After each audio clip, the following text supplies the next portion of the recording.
ਕਿਹਾ ਜਾਂਦਾ ਹੈ ਕਿ ਚਿਤਰਾਲ ਵਿੱਚ ਦੋ ਤਰ੍ਹਾਂ ਦੇ ਲੋਕ ਵਸਦੇ ਨੇ, ਇੱਕ ਪੋਲੋ ਖੇਡਣ ਵਾਲੇ ਤੇ ਦੂਜੇ ਉਹਨਾਂ ਨੂੰ ਵੇਖ ਕੇ ਤਾੜੀਆਂ ਵਜਾਉਣ ਵਾਲੇ।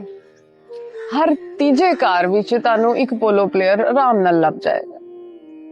ਜਿਸ ਦਿਨ ਪੋਲੋ ਦਾ ਮੈਚ ਹੁੰਦਾ ਹੈ, ਲੋਕੀ ਸਵੇਰ ਤੋਂ ਹੀ ਦੂਰੋਂ ਦੂਰੋਂ ਆ ਕੇ ਆਪਣੀਆਂ ਸੀਟਾਂ ਮਲਣੀਆਂ ਸ਼ੁਰੂ ਕਰ ਦਿੰਦੇ ਨੇ। ਪੋਲੋ ਦੀ ਧੁਨ ਨਾਲ ਮਾਹੌਲ ਹੋਰ ਚੁੱਕ ਆਤਾ ਹੈ।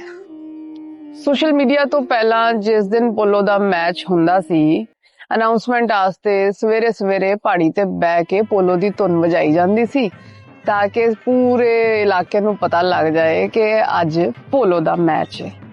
ਇਸ ਧੁਨ ਨੂੰ ਸੁਣ ਕੇ ਘੋੜੇ ਵੀ ਆਪਣੀਆਂ ਆਪਣੀਆਂ ਥਾਵਾਂ ਤੇ ਅੱਡੀਆਂ ਚਲਾਣੀਆਂ ਸ਼ੁਰੂ ਕਰ ਦਿੰਦੇ ਸਨ। ਗਰਾਊਂਡ ਵਿੱਚ ਪੋਲੋ ਦਾ ਸੈਮੀਫਾਈਨਲ ਵੇਖਣ ਵਾਲਿਆਂ 'ਚ ਮੈਨੂੰ ਕੋਈ ਹੋਰ ਔਰਤ ਤੇ ਨਹੀਂ ਦਿਸੀ, ਪਰ ਆਲੇ ਦੁਆਲੇ ਦੀਆਂ ਛੱਤਾਂ, ਚੁਬਾਰੇ ਤੇ ਖਿੜਕੀਆਂ ਵਿੱਚ ਲੱਗੀਆਂ ਅੱਖਾਂ ਬਹੁਤ ਸਨ। ਮੇਰੇ ਨਾਲ ਫਰੀਦ ਬਾਈ ਸਨ, ਜਿਹੜੇ ਆਪ ਵੀ ਪੋਲੋ ਪਲੇਅਰ ਰਹਿ ਚੁੱਕੇ ਨੇ। ਅੱਜ ਵੀ ਪੋਲੋ ਦਾ ਕੋਈ ਮੈਚ ਵੇਖਣਾ ਨਹੀਂ ਭੁੱਲਦੇ ਤੇ ਨਾਲੇ ਰੇਡੀਓ ਪਾਕਿਸਤਾਨ ਚਤਰਾਲ ਵਿੱਚ ਪ੍ਰੋਡਿਊਸਰ ਨੇ। ਸਾਨੂੰ ਤੱਕੋ ਤੱਕੀ VIP ਸੀਟ ਲੱਭ ਤੇ ਗਈ, ਪਰ ਫਰੀਦ ਬਾਈ ਕਹਿਣ ਲੱਗੇ ਕਿ ਇਸ ਮੈਚ ਨੂੰ ਵੇਖਣ ਦਾ ਮਜ਼ਾ ਤੇ ਆਵਾਮ ਵਿੱਚ। ਬਸ ਫਿਰ ਮੈਂ ਫਰੀਦ ਬਾਈ ਦਾ ਹੱਥ ਫੜਿਆ ਤੇ ਅਸੀਂ VIP ਲਾਉਂਜ ਤੋਂ ਲੱਥ ਗਏ। ਗਰਾਊਂਡ ਭਰਿਆ ਹੋਇਆ ਸੀ, ਲੋਕਾਂ ਦੀ એનર્ਜੀ ਇੰਨੀ ਵੈਲਕਮਿੰਗ ਸੀ ਕਿ ਬਗੈਰ ਜਾਣਦਿਆਂ ਹੋਇਆਂ ਕਿਸੇ ਨੇ ਇੱਕ ਛਾਪਰ ਪਾੜ ਕੇ ਥੱਲੇ ਵਿਛਾਇਆ, ਕਿਸੇ ਦੂਜੇ ਨੇ ਗੱਦੀ ਦਿੱਤੀ ਤੇ ਮੈਂ ਸੋਚੀ ਪੈ ਗਈ ਕਿ VIP ਲਾਉਂਜ ਵਿੱਚ ਸਿਰਫ ਸਟੇਟਸ ਦੀ ਬਾਰ ਸੀ, ਪਰ ਖੇਡ ਦੀ ਰੂਹ ਤੇ ਆਵਾਮ ਵਿੱਚ ਸੀ। ਮੇਰੇ ਨਾਲ ਬੈਠਾ ਇੱਕ ਬੱਚਾ ਕਿਸੇ ਖਿਲਾੜੀ ਦਾ ਸਕੈਚ ਬਣਾ ਰਿਹਾ ਸੀ। ਮੈਂ ਉਹਨੂੰ ਪੁੱਛਿਆ ਕਿ ਇਹ ਕੌਣ ਹੈ? ਕਹਿਣ ਲੱਗਾ, ਸ਼ਾਹਜੀ। ਮੈਂ ਤੇ ਜ਼ਿੰਦਗੀ 'ਚ ਪਹਿਲੀ ਵਾਰੀ ਪੋਲੋ ਵੇਖਣ ਗਈ ਸੀ, ਮੈਨੂੰ ਕੀ ਪਤਾ ਸ਼ਾਹਜੀ ਕੌਣ ਨੇ। ਮੈਚ ਸ਼ੁਰੂ ਹੋਇਆ ਤੇ ਘੋੜਿਆਂ ਦੀ ਰਫ਼ਤਾਰ ਦੇ ਨਾਲ ਨਾਲ ਸ਼ਾਹਜੀ ਦੀਆਂ ਆਵਾਜ਼ਾਂ ਉੱਚੀਆਂ ਹੁੰਦੀਆਂ ਗਈਆਂ। ਮੈਂ ਫਰੀਦ ਬਾਈ ਨੂੰ ਪੁੱਛਿਆ ਕਿ ਇਹ ਸ਼ਾਹਜੀ ਕੌਣ ਨੇ? ਉਹਨੇ ਇੱਕ ਖਿਲਾੜੀ ਵੱਲ ਇਸ਼ਾਰਾ ਕਰਦਿਆਂ ਹੋਇਆ ਆਖਿਆ ਕਿ ਪੋਲੋ ਖੇਡ ਦਾ ਤਾਜ ਨੇ।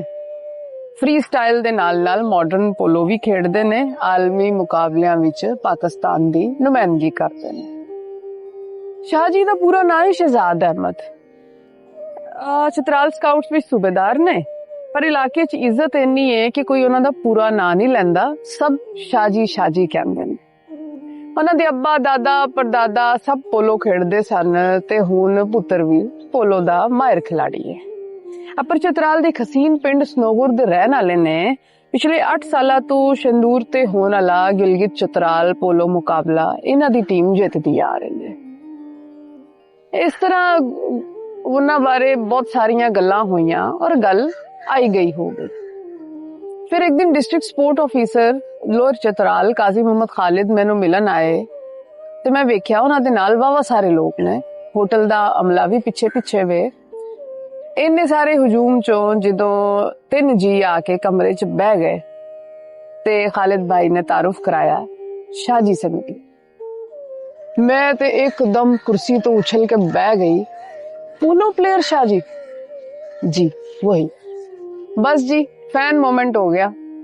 ਮੈਨੂੰ ਬਿਲਕੁਲ ਇਦਾਂ ਲੱਗਿਆ ਜਿਵੇਂ ਮੈਂ ਵਿਰਾਟ ਕੋਹਲੀ, ਸਚਿਨ ਤੇਂਦੁਲਕਰ ਜਾਂ ਜਾਵੇਦ ਮਿਆਂਦਾਦ ਲੈਵਲ ਦੇ ਕਿਸੇ ਖਿਲਾੜੀ ਨੂੰ ਮਿਲ ਰਹੀ ਹਾਂ। ਗੱਲਾਂ 'ਚ ਪਤਾ ਲੱਗਿਆ ਕਿ ਪੋਲੋ ਦਾ ਇਹ ਟਫ ਪਲੇਅਰ ਓਨਾ ਹੀ ਸੋਨਾ ਸਿਤਾਰ ਵੀ ਵਜਾਉਂਦਾ ਹੈ। ਬੜੀ ਗੱਲ ਹੈ। ਮੂਸੀਕੀ ਤੇ ਖੇਡ ਚਤਰਾਲ ਵਿੱਚ ਅੱਜ ਵੀ ਇਕੱਠੇ ਨੇ। ਹੁਣ ਸ਼ਾਹ ਜੀ ਸਾਹਮਣੇ ਬੈਠੇ ਸਨ ਤੇ ਮੈਨੂੰ ਸ਼ੌਂਕ ਹੋਇਆ ਕਿ ਪੁੱਛਾਂ, ਪੋਲੋ ਤੇ ਬੜਾ ਮਹਿੰਗਾ ਖੇਡ ਹੈ। ਘੋੜਾ ਖਰੀਦਣਾ, ਪਾਲਣਾ, ਪੋਲੋ ਦੇ ਬੂਟ, यूनिफॉर्म ਤੇ ਫਿਰ ਉਹਦੇ औजार, ਉਤੋਂ ਫਿਰ ਆਪਣੀ ਡਾइट ਦਾ ਵੀ ਖਿਆਲ ਰੱਖਣਾ। ਇਹ ਸਾਰਾ ਖਰਚਾ ਤੇ ਪ੍ਰੈਕਟਿਸ ਕਰਕੇ ਇੱਕ ਬੰਦਾ ਆਪਣੇ ਘੋੜੇ ਨਾਲ ਮੈਚ ਖੇਡਣ ਆਂਦਾ ਹੈ। ਸਰਕਾਰ ਇਹ ਸਾਰੇ ਮੈਚ ਅਰੇਂਜ ਕਰਦੀ ਹੈ ਤੇ ਖਿਲਾੜੀਆਂ ਨੂੰ ਇੱਕ ਮੈਚ ਦੇ ਕਿੰਨੇ ਕੁ ਪੈਸੇ ਲੱਭਦੇ ਨੇ। ਸ਼ਾਹ ਜੀ ਬੜੇ ਮਜ਼ੇ ਨਾਲ ਹੱਸ ਕੇ ਕਹਿਣ ਲੱਗੇ, ਪੂਰੇ ਟੂਰਨਾਮੈਂਟ ਦਾ ਫੀ ਘੋੜਾ 30,000। ਬਸ ਫਿਰ ਇਸ ਤੋਂ ਬਾਅਦ ਹੋਰ ਕੀ ਗੱਲ ਕਰਦੇ।